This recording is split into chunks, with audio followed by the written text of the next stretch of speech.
that involves volunteering. Like Sean said, it's not just cutting a check and saying, here you go.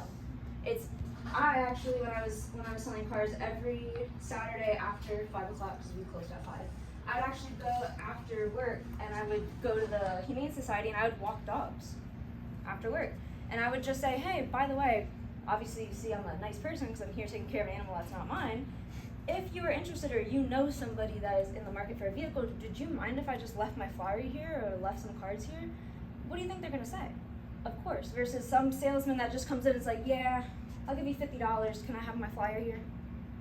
No, that's not a relationship type selling business, and that's what we're in. So if there's car shows, if there's any food banks or local soup kitchens, animal shelters, anything like that that you can be a part of physically, you need to be involved in. And it can't be the first time salesy. You have to be actually involved, and that's why I say pick a community that you care about, because then it's easy for you to be involved in it. If you don't care about kids and babies, because you know sometimes they ask me, do you want to donate to this and that? I'm like, actually I like animals more than babies and people sometimes. So I'm like, no. But you have to find something that means and is important to you, so that way your customers will feel the realness to it. T, can you take a moment and just go around the room really quick and just ask what type of communities that are you guys currently in? So let's just go around the room. Do you do anything? Bowling. Oh yeah, no, that's good. Absolutely. Yeah, and volunteer at my daughter's school for coaching when I have free time. What kind of sport? Right now it's basketball. That's what's up. Well, let's go back to the bowling for a second here. Do you know what you could do? Again, I'm not saying that I would hit up the management all the time. They got lots of money, right? Is maybe you can turn around and have them say, hey, look, I got a bowling league, or I'm trying to start a bowling league. Actually, I did that with Kevin McGrath right before the pandemic started. Okay. I was getting McGrath to throw a couple of bucks into starting a Wednesday league, and then the pandemic shut it down. So maybe you want to revisit that. The seasons are just starting back up, so next year I was planning on revisiting. Can you imagine having McGrath like bowling shirts, or you could have your brand like as bowling shirts on? That was actually the plan right before the pandemic shut it down. Okay, let's keep going around the room because I don't want to steal all her time. What community are you in? Baseball. Baseball. I love it. Keep going. Cricket. Say again? Cricket. Cricket. Okay. Drinking. Yeah, you know. Okay, that's one. No, cricket. No doubt. Yeah. Okay, and you? Football, basketball. Football, basketball. Tennis. Tennis. Baseball. Baseball. Sir? What community are you in? Oh man, guys, I don't want to say. Why not? Talk about. I like Packers. Okay. He's a Packers. Yeah. He checked out. Yeah, he's like, ooh. Okay. For people that are I'll say the gaming community. Yeah, that's Fortnite awesome. in particular. So. Yeah, there you go. Huge. Game and soccer. Soccer. Drinking community. Drinking. Okay. Yeah, you go drink. What else? No, you're not. Recovery community. Okay, that's actually a really good one to be able to support. What else? Soccer. Soccer. Guys, a couple other ones. She mentioned, the volunteering stuff. What about churches? There's churches. If you've got people that are in law enforcement, first responders, military, whether you're prior military service, prior law enforcement, prior first responders, or you've got friends or family that are in there now, these are communities that you could tap into to be able to, leverage what Tianna's talking about. See, thanks. Yeah. So one of the things also bringing up different communities that I did, because there's a lot of retirement homes and different things like that, is actually I would call up and ask, and I would say, hey, I'm here working at McGrath. I'm actually interested in offering a special senior discount to only the residents here at your facility. Would you be interested in that? There's well, what does that sound like? It sounds salesy, right? When I say, well, I actually want to give you guys $500 to $1,000 off for their first purchase. But in addition to that, because I know if you're in a retirement home, you probably don't have a car, right? Maybe you do, I don't want to judge you. But I actually am going to give you the opportunity to extend that discount to 1 or 2 family members who may possibly need a car, but also wants to utilize that discount for you. Just because they're not a senior doesn't mean that they don't need a break either. So that was one of the things that Sean actually reminded me. Community giving is, do you guys have any local hospitals or retirement centers that you could offer a unique discount only to them? Triangle Children's Hospital right behind. There you go. Right behind our lot. And then even offering the hospital saying, hey, by the way, if anybody, on top of this discount that I'm giving, your hopefully customers because they're going to the hospital, right? And I want to take care of them. I'm also going to donate $50 to $100 per car sold to the hospital in addition to that. That's just one of the ways that you can be a part of the community. You know, one of you guys better hop on it first before everybody, because not everybody can do it, right? It has to be one person or two people, but that's just one of the things that you guys can do. So one of the, or even when I got my first apartment complexes, there's so many times that people just slide notes under the doors and things like that. You don't think maybe somebody that is in an apartment needs a new car, or they're possibly looking to trade or buy a new one? Of course, these are all different communities that you could be a part of, and it's even better if you know somebody that lives there, so you can say, hey, my aunt, you know, my sister, my cousin. You can even, I'm not saying all that, but you can say, hey, I know a guy that walks my dog's friend that also lives here. I want to give you guys a special discount. T, can you talk about what about car safety seats? Yeah, that's a big one. So I'm not sure if you guys realized, but you can actually get certified in installing car safety seats for children.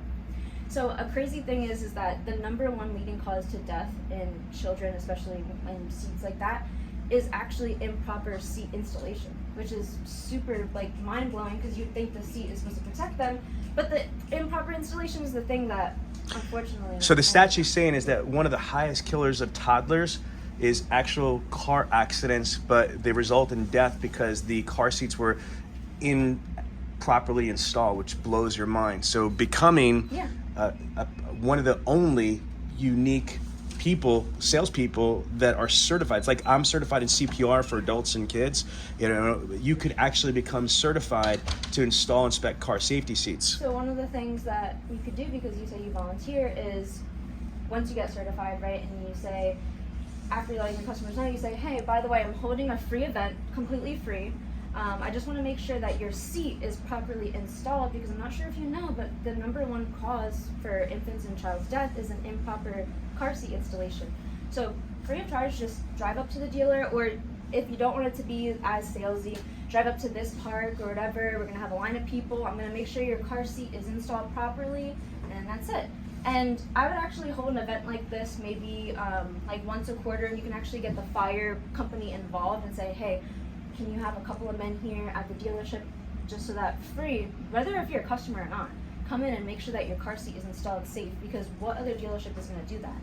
You're depositing into their emotional bank account of they actually care about me and my family and my car. So I think that's what Sean's going on with the certification for that. But these are all different communities that you can be a part of. And especially when it comes to partnerships, one thing that I did for a pizza shop, for a local mom and pop shop, was pizza. It was super easy. I told a customer, if they didn't buy a car from me, right? If they were like, yeah, you know, I'm still gonna have to think about it, I don't know. My manager went in for the TO, for whatever reason, can't, he just has to go. I said, you know what, no worries. Just for coming in today, I actually want to give you a free coupon. Free, sorry, it can't be anything more, it's 1 slice of pizza, free on me from mom and pop down the street. Do me a favor, get yourself a slice just for coming in. That's one thing of depositing into the emotional bank account, because if you think about it, 9 times out of 10, nobody's just going to go in for 1 slice of pizza. They're going to go in for a drink, maybe some fries, maybe they're there with their friends and family. So you're doing that reciprocal business. And that's what you can explain to that mom and pop shop. Let me pause what she's saying right there. You do a cross promotional with them. I can't think of any pizza place in Chicago that would not turn around and do it. McGrath, I know that the Hyundai store spends like $60,000 a month in advertising. So the dealership has a lot of money, way more than a freaking pizza place does. So if they're gonna give you 1 slice, you know, free, even if that person doesn't take that slice coupon and go use it, the fact that you offered that to that person, most salespeople don't do that or have that resource. You're differentiating yourself, you're differentiating the experience, and if they do, you're creating a really cool experience. Does that make sense? And it usually should cost you $0 out of your pocket. Now, it also gives free advertisement to that local business. Make sense? T? Yes. So one of the other things that I just quickly want to talk about, and some of the things that you guys can do, is sending like subliminal messages to your clients and prospects and whomever that you're outreaching, even if it's just people in your community. And people have been doing this for a long time, right? We all know what subliminal messages are. It's secret coded messages designed to engage people subconsciously. But we're going to talk about social subliminal messaging and social product placement. So once you find your community, once you find your niche, say it's baseball or basketball or football or whatever, right? One social product placement could be me sending a video, because video is the #1 form of communication when it comes to us, right? When sending a video, I would have my jersey on, and I would say, hey, not mentioning or pointing out the jersey at all, but just subliminally having it there, so that way when the customer is watching the video back, they're like, I have the same jersey, I like that guy. You know what, maybe I will give him a call. Companies and commercials and even car companies, Honda, everybody, they do it themselves. It's subliminal messages to connect different communities. So one of the things that I would do when I would take a video, I mean, this is a subliminal message right here, my rainbow case. I'm not telling you anything, but maybe for whatever reason, if you see enough rainbow on me, you might be like, hey, maybe she's part of the community, maybe she just likes rainbow and unicorns, I don't know. But one of the things that I would make sure is in my videos, 2 things, is I would always make sure, just because it's important to me, I would have an LGBT flag, like a little flag, a little pin, something, and then I have a picture of some kind of animal, my cat, or, you know, my parents have 2 pugs. I'd make sure that I have an animal in there, and I'd make sure that I have a flag in there, and maybe some kind of sports thing, but I'd always make sure it's those 2 things. So that way when I'm taking the video, and you even do it yourself, when you watch a video, sometimes you look at the background more than you look at the person that's talking, because you realize, like, oh, I have that, oh wait, I have that PlayStation, oh, he has an old PlayStation, I have a new one. You're making all of these subliminal connections that you didn't even realize that you were doing. So what subliminal connections do you think your customers are connecting if you're just behind a blank wall, looking like maybe in prison, like you're about to go do your time in the rec hall, you got, you know, or you're out in the lot, not even behind some cars, you're just in the middle of the street, like you don't even know where you are. What subliminal connection are you sending to your customers? Are you sending that I'm professional? Are you sending that I'm serious? Are you sending that I'm at a car dealership and I'm actually here to take care of you? You need to be more cognizant of what you're subliminally sending to your customers. And think about it, if your desk is, you know, organized or versus disorganized, what is that sending to your customer? These are just subliminal things that you guys can utilize, and I'm not sure